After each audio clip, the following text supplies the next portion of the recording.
कि अल्लाह के रास्ते चलने वालों को ही हिदायतें देता है, गैर रास्ते वालों को नहीं। ये क्यों?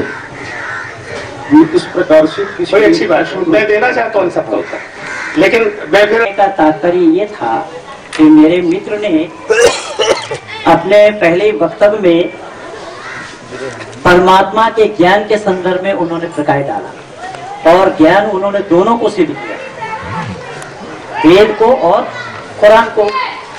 इसलिए मैं उसी का स्पष्टीकरण चाहा कि वेद और कुरान ईश्वरीय ज्ञान दोनों का होना क्यों और कैसे संभव है। इसलिए मेरा प्रश्न ये था कि परमात्मा का ज्ञान अगर पूर्ण है तो फिर बाद में उसको देने की कोई भी आवश्यकता नहीं है। तो उसमें मैं फिर वेद को अलग किया कि वेद को अभी छोड़ भी देते हैं, तभी तौरात, जबूर, इंजील उन तीनों किताबों के लिए भी मैंने कहा कि पहली किताब में कौन सी बात की कमी रह गई थी जो बाद में पूरी की गई, फिर दूसरी में कौन सा बात को कहना अल्लाह भूल गए थे जो तीसरा में पूरा किया, फिर तीसरा में क्या कहना छूट गया था जो चौथा में पूरी की। तो अल्लाह का ज्ञान पूर्ण है या अपूर्ण? पर इन्होंने वेद और कुरान को एक ज्ञान परमात्मा का होने के लिए ही यह प्रश्न मेरे तरफ से आया है। मैं उसी का ये स्पष्टीकरण चाहा था, लेकिन उसके स्पष्टीकरण तो आया ही नहीं दिया मैंने। आप कहेंगे तो दूंगा। आप कुछ है? मजहबी किताब जितने भी हैं विश्व के आंगन में, कोई भी मजहबी किताब शांति नहीं फैलाता, शांति नहीं चाहता, अपितु मजहब व्यक्ति विशेष के द्वारा बनाया हुआ होता है।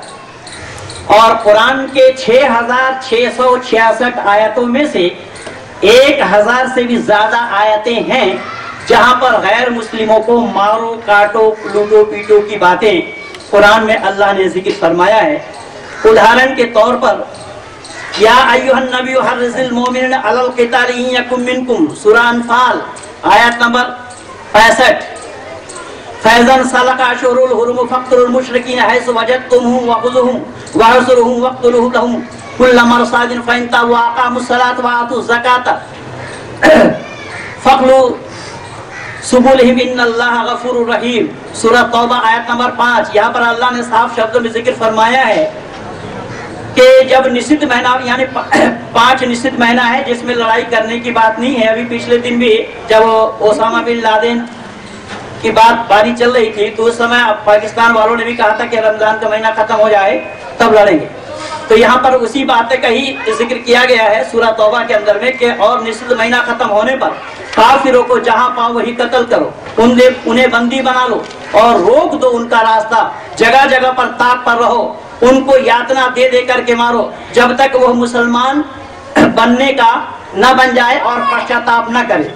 और अगर वो तौबा कर ले, नमाज पढ़े, ज़कात दे, फिर उसे अल्लाह के रास्ते में छोड़ो।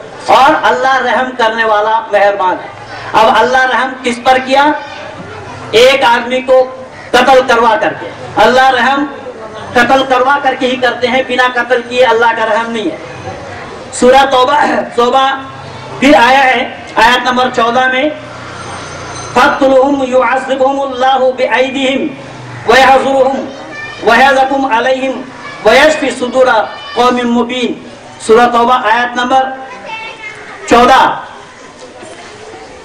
सूरा तौबा आयत नंबर 20 अल्लज़ीना आमनू वजाहिदू वहाजिरू वजाहिदू फी सबीलिल्लाहि बिअम्वालिहिम व अनफुसिहिम,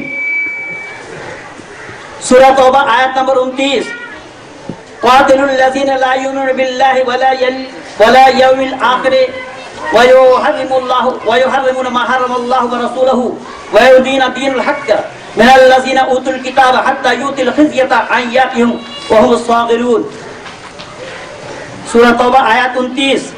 कुरान के साथ मिलाकर देख लेना भाई। सूरा तौबा आयत 39 इल्ला तनफुरु व युअज़्ज़िबुकुम अज़ाबन अलीमा व यस्तब्दिल कौमन गैरकुम वला युहर्रिमुना शैआ वल्लाहु अला कुल्लि शैइन क़दीर। नहीं है कि मजहबी किताब मजहब के प्रवर्तक यानी मजहब के जन्मदाता को पाए बिना, जाने बिना, पकड़े बिना कोई अल्लाह को नहीं पा सकता। और वेद में अंतर यह है कि परमात्मा को पाने के लिए किसी बिचौलिया की जरूरत नहीं है। कुरान भी इस पर मोहर लगाता है, वातिउल्लाह वातिउर रसूल कुल इन कुंतुम तुहिब्बून अल्लाह फत्तबिऊनी युहिब्बुकुमुल्लाह व यगफिर लकुम ज़ुनूबकुम अल्लाहु गफूरुर रहीम। मोहम्मद को पाए बिना कोई अल्लाह को नहीं पा सकता, ईसा मसीह को पाए बिना कोई गॉड को नहीं पा सकता।